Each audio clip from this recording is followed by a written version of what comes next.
Pakistan Meera road आए, क्या आप बता सकते हैं मीरा भाईंदर में शांत माहौल रहे, आप आकर के यहाँ पर माहौल में और गर्मी लाने की भी बात हो रही है। दूसरी बात, आपको अगर इतनी हिमायत करनी है उनकी तो जिनकी शिकायत नहीं हुई है पुलिस में, एफआईआर नहीं, वो दर्ज करवाते आप। आपका मीरा भाईंदर से क्या संबंध है? मेरा पूरा हिंदुस्तान से संबंध है, क्योंकि मैं भारतीय मुसलमान हूँ। मुझे गर्व है इस बात का। मेरा संबंध है इंसानियत के साथ, मेरा संबंध है कायदे कानून के साथ, मेरा संबंध है और संविधान के साथ मेरा संबंध है। आज हम आए काशी मीरा में। हमने यहाँ पे डीसीपी जोन 1 चौहान साहब से मुलाकात करने के लिए हम आए हैं, क्योंकि आपने देखा 2-3 दिन पहले जो दाचुकपाड़ा के अंदर हुआ था, तो आपस में दो समुदाय के बीच में कुछ पार्किंग को लेकर हुआ था इश्यूज। उसमें दोनों पक्ष की तरफ से कंप्लेंट दी गई, मगर कुछ हमारे पास ऐसे फोन आया और इसी कंप्लेंट की गई थी हमारे पास के वारिस भाई, एक तरफा कंप्लेंट ली जा रही है, एक तरफा लोगों को अरेस्ट किया जा रहा है। तकरीबन 9 लोगों को अब तक एफआईआर करके अरेस्ट किया गया है और कुछ 40 के खिलाफ हथियार दिखाए गए हैं। जबकि दूसरी तरफ कोई चौपड़ लेके घूम रहा था, तलवार दिखा रहा था, उसके खिलाफ केस नहीं हो रहा। ये सारी काफी चीजें थी। हमारे को स्थानिक लोगों ने फोन किया, हमारी माँ बहनों ने फोन किया, काफी लोगों के फोन आए। तो आज हमने कहा ठीक है, हम आपके साथ चलेंगे। हमने डीसीपी साहब से बात की, डीसीपी साहब ने हमको आश्वासन दिया। हमारी तकरीबन पौना घंटा मीटिंग मुलाकात हुई उनसे। उन्होंने कहा वारिस साहब देखिए, हमने निष्पक्ष इंक्वायरी हम कर रहे हैं। हमने यही कहा कि सर संविधान इक्वलिटी की बात करता है, कायदे कानून का आप भी पालन करिए, निष्पक्ष तरह से इंक्वायरी करिए, जो भी गिल्टी है उसके खिलाफ आप कार्रवाई करिए। वायलेंस का हम कंडेम करते हैं, वायलेंस नहीं होना चाहिए। लेकिन कितने लोगों की रिक्शाएं तोड़ दी, उनका क्या, जिसने तोड़ा आप उसके खिलाफ केस करिए। आपने एक सब तरफ इंक्वायरी क्यों कर रहे हो? आप बीजेपी के कोई मंत्री यहाँ पे आके घूम रहे हैं, भड़काने की बात कर रहे हैं। सवाल आपको उनसे करना चाहिए कि आप क्यों घूम रहे हो एरिया के अंदर, भड़का रहे हो पूरी पब्लिक के पास जाकर। सवाल उनसे करो, क्यों उधर जाके धमकाया जा रहा है, क्यों मस्जिद के पास जाके खड़े होकर बोला जा रहा है कि 2 दिन के अंदर मस्जिद को तोड़ दो, क्यों महाराष्ट्र का मीरा रोड का वातावरण खराब करने की बात कर रहे हैं वो लोग। ऐसे लोगों को रोकना चाहिए ना। अगर उनको नहीं रोकेंगे तो वातावरण खराब होगा। और आप बोले हम तो आए ना, हम तो किसी को भड़का नहीं रहे, हम तो बात करने हैं कि साहब न्याय और इंसाफ करिए। जिन लोगों ने तलवार दिखाई, चौपड़ दिखाया, जिनके वीडियो वायरल है, उनको भी अरेस्ट करिए, उनके खिलाफ भी केस करिए। डीसीपी साहब ने हमको आश्वासन दिया है और कहा है वारिस भाई बिल्कुल हम उनके खिलाफ कंप्लेंट ले रहे हैं, उनको बुलाएंगे, अरेस्ट करेंगे और जो भी कानूनी कार्रवाई होगी, निष्पक्ष कार्रवाई होगी। हमने कहा निष्पक्ष कार्रवाई नहीं करेंगे तो साहब फिर हम कोर्ट पे भी जा सकते। हम तो कायदे कानून का सम्मान करते हैं। हम बीजेपी की वाले को तो रास्ते पे उतरे के दादागिरी धांधली तो नहीं कर रहे ना, उनको रोकिए। और इस तरह से जो आके यहाँ पे डरा रहे, धमका रहे, घरों के अंदर खाली करो, बांग्लादेशी है, पूरा सर ये बिल्कुल डराने धमकाने वाली बात है। इनके खिलाफ सख्त कार्रवाई की जाए और इनको हिरासत में लिया जाए। डीसीपी साहब ने सुना, उन्होंने कहा बिल्कुल अगर कोई भी इस तरह की धमकी देगा, आओ मेरे पास कंप्लेंट करो, इमीडिएटली हम एक्शन लेंगे उनके खिलाफ। लेकिन एक बात बताइए, इस तरह से अगर बाहर के नेता आकर यहाँ पर अपनी राजनीति करेंगे तो माहौल बिगड़ने का ज्यादा चांस है। आपको कौन बोला मैं बाहर का हूँ? नहीं, मीरा भाईंदर से नहीं है आप। नहीं, एक मिनट एक बात बताइए, यहाँ के हालात आप नहीं जानते, यहाँ के हालात आप नहीं वारिस भाई कल वारिस भाई कल किरीट सोमैया आए, माहौल खराब हुआ, हिंदू एंगल गया। आज वारिस पठान आए, मुस्लिम एंगल जा रहा, तो क्या माहौल शांत होने वाला? ये सवाल ये बनता है। आके माहौल खराब किया, लेकिन वारिस पठान ने आके संविधान को लेकर आया, हक न्याय इंसाफ की बात किया, रूल ऑफ लॉ की बात किया, कायदे कानून की बात किया। मैं उनकी तरह एरिया में जाके घुमा नहीं डंडा वंडा लेके। मैं किसी को लेके चाहता तो वो अगर 300 लोग को लेके घूमे, मैं 5000 लोग को लेके घूमता। लेकिन मैं कायदे कानून का सम्मान करता हूँ, पालन करता हूँ संविधान का। इसलिए हम आए डीसीपी से मिलने के लिए, मेरा मौलिक अधिकार है, मैं चाहूँ तो। और यहाँ के लोगों ने मुझे बताया, आप कौन होते मुझे बोलने वाले, आप बाहरी हो? अरे यहाँ का हूँ मैं, बिल्कुल भारतीय हूँ, भारत का रहवासी हूँ, कहीं भी जा सकता हूँ पूरे भारत में। जहाँ भी मजलूम मुझे इनको आवाज देगा, मैं पहुंचूंगा वहाँ। लोगों को बहुत उम्मीद है कि आप उनके लिए कुछ न्याय ला पाएंगे, तो ये जो मॉब है इनको आप क्या आश्वासन दे रहे हैं? बिल्कुल, अभी उससे लेकर बात करेंगे। वो ये रुके हुए हैं कि हमारे डीसीपी साहब से क्या बात हुई, तो बताएंगे हम। जो आपको मैंने बताया उनके सामने मेरी बात सुनूंगा। डीसीपी साहब ने आश्वासन दिया है कि इंशाल्लाह न्याय होगा, कोई भी बेगुनाह बेकसूर को अरेस्ट नहीं किया जाएगा और जिसने किया है उसको अरेस्ट किया जाएगा। पुलिस का न्याय नहीं कर रही, इसलिए लोग यहाँ जमा हो रहे हैं, यही लग रहा है ना लोगों को। अगर एक ही तरफ कार्रवाई कर रही है, यही तो लोगों का बोलना है कि कार्रवाई एक तरफ हो रही है और हम चाहते हैं कि निष्पक्ष कार्रवाई हो।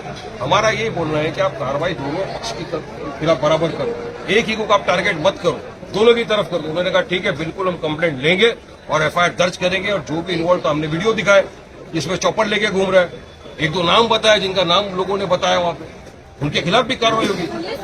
प्रशासन यहाँ बड़े नेताओं की सुरक्षा रक्षा में ही लगे हैं, तो वो कब तफ्तीश करेगी, वो कब इंक्वायरी करेगी? इस तरीके से अगर सब बड़े नेता यहाँ आएंगे तो उनकी तो ड्यूटी बन जाती है कि आप लोगों को पहले प्रोटेक्शन दे। जैसे अभी यहाँ बहुत लोग जुटे हैं, इनको संभालने का काम लगा, तो वो कब अपनी इंक्वायरी करेंगे सर? मेरे लिए प्रोटेक्शन कभी नहीं मांगा, मेरा अल्लाह काफी। यहाँ पे जो लोग आए हैं ना, यहाँ पे ये न्याय की गुहार लगाने आए, उनको उम्मीद है कि वारिस भाई आया है, हमारे लिए बात करेगा, इंसाफ की बात करेगा, संविधान की बात करेगा, कायदे कानून की बात करेगा, और जो ज्यादती हो रही है उस ज्यादती के खिलाफ आवाज उठाएगा। इसलिए लोग यहाँ जमा हुए मेरी मोहब्बत में आए हैं। लेकिन अभी तक भी एक एफआईआर हुई है जिसमें 9 लोग गिरफ्तार हुए। जैसी दूसरी बात आप कर रहे हो कि चॉपर लेके घूम रहा है, वहाँ पे उसकी अगेंस्ट में उसकी फैमिली या उसके घर का कोई भी या जो सदस्य जेल में, उनकी तरफ से एफआईआर नहीं हुई है, सिर्फ एक एफआईआर हुई है। अभी उन्होंने कहा, तो आप उनको तैयार करोगे, एफआईआर के लिए लेके जाओगे? तैयार है, उन्होंने कंप्लेंट बोला कि कंप्लेंट डालो, अभी क्या अभी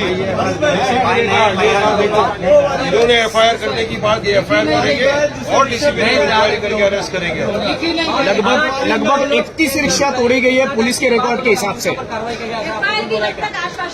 अभी बोला इनको कंप्लेंट बना के दो। सर ने मुझे आश्वासन दिया है कि आप कंप्लेंट कीजिए, मैं एफआईआर रजिस्टर करूंगा। मैं आपको बताऊं, अभी तक हमारे ऊपर एफआईआर हो रही थी, एक तरफा कार्रवाई थी, लेकिन वारिस पठान के यहाँ पे आने से अभी कार्रवाई उनकी तरफ भी होगी। हमको ये आश्वासन मिला है, हमको ये भाई का सपोर्ट मिला है। अभी एक बात बताइए, ये जो माहौल, एक मिनट वारिस पठान जी, एक बात, अभी आप यहाँ पर आए, आपके समर्थन में इतने लोग आए। इनका जवाब दो। अगर मीरा भाईंदर में कोई मुस्लिम नेता होता तो 4 दिन से लफड़ा चला, अभी तक क्यों नेता नहीं आए? हमारे पूरे महाराष्ट्र में आए, हमारे खिलाफ बोलने ही आए और हमारे खिलाफ ही बोले, और हम लोग को बांग्लादेशी बोले।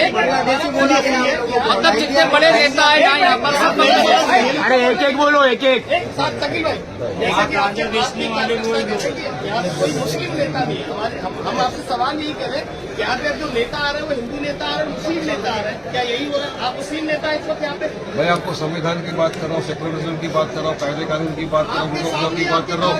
संविधान में कोई किसी ने बोला कि मुसलमान के लिए नहीं आए, हिंदू के लिए हमारे लिए नहीं नेता आए, जो भी है अगर समझ लो, हमारे भाई बन के आए, सुनो, किसी भी पक्ष के खिलाफ, ये हमारे भाई एक बोलो यार। किसी भी पक्ष के खिलाफ अगर अन्याय होगा तो वारिस पठान खड़ा रहेगा, नेता था, खड़ा रहेगा। आज यह अन्याय हो रहा है जिस पक्ष की उनके साथ खड़ा हूँ, मैं आया हूँ इसीलिए।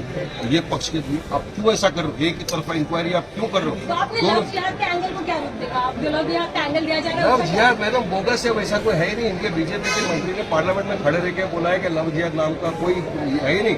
एक मंत्री यहाँ पे खड़े हो गए तो मंत्रालय के असेंबली में बोले इतने हजारों केस हो गए लव जिहाद के महाराष्ट्र में, खुदा पाठ निकला, चुहा कुछ भी नहीं निकला। इसलिए सिर्फ लव जिहाद, लैंड जिहाद, रोड जिहाद, सारे जिहाद इनको डाल देते हैं। उनको जिहाद का मतलब ही नहीं मालूम, कुछ नहीं होता जिहाद। इंटरकास्ट मैरिज नहीं होती है क्या दुनिया में? होती है ना इंटरकास्ट मैरिज को, लव जिहाद बोल देंगे? बड़े बड़े बीजेपी के नेताओं ने शादियां किया है। अच्छा, अभी ये जो लोग इकट्ठा हुए हैं उन्हें क्या संदेश देंगे आप? तो आपको लगता है एक मंत्री के होते हुए और एक भाजपा के विधायक होने के नाते इस शहर में कुछ वर्गों के साथ अगर वो न्याय और इंसाफ करते, संविधान को मानते, कायदे कानून का पालन करते तो वारिस पठान को इतनी दूर नहीं आना पड़ता। वो नहीं किया इसीलिए मेरे को आना पड़ा ना। वो नहीं किया इसलिए यहाँ की आवाम को ऐसा लगा कि नहीं बिल्कुल हमारा कोई हमदर्द है, हमारा भाई है, इसलिए मुझे फोन करके बुलाया, इसीलिए मैं आया हूँ ना। इंसानियत का भी तकाजा, इंसानियत का बिना तो हम सिर्फ सियासत पैसों के लिए नहीं करते, हम सियासत लोगों की मदद करने के लिए करते, इसीलिए मजलिस इत्तेहादुल मुस्लिमीन फेमस है। अच्छा, ये लोगों का अभी संदेश क्या देगा? 30-35 लोग जब मारने आते हैं उसके बारे में क्या कहना चाहेंगे कि एक समुदाय के लोग दूसरे समुदाय को मारने आते हैं, इस विषय के लिए कोई भी समुदाय का इंसान दूसरे समुदाय को अगर मारना है तो गलत है। मैं वायलेंस का हमेशा से कंडेम करता था, करता हूँ, करता रहूंगा। किसी को कायदा कानून हाथ में लेने का अधिकार नहीं है। पुलिस को कार्रवाई करनी चाहिए, लेकिन अगर कोई मारने आ रहा है, उसको कोई मार रहा है या आपस के अंदर भिड़ रहे तो निष्पक्ष कार्रवाई होनी चाहिए, दोनों पक्ष के खिलाफ कार्रवाई होनी चाहिए, बस इतना। हमारे न्यूज चैनल्स को सब्सक्राइब करें, लाइक करें, कमेंट्स करें, शेयर करें और घंटी का बटन प्रेस करें ताकि आने वाली हर वीडियो और अपडेट्स की नोटिफिकेशन आप सभी को मिलती रहे। जय हिंद, जय महाराष्ट्र।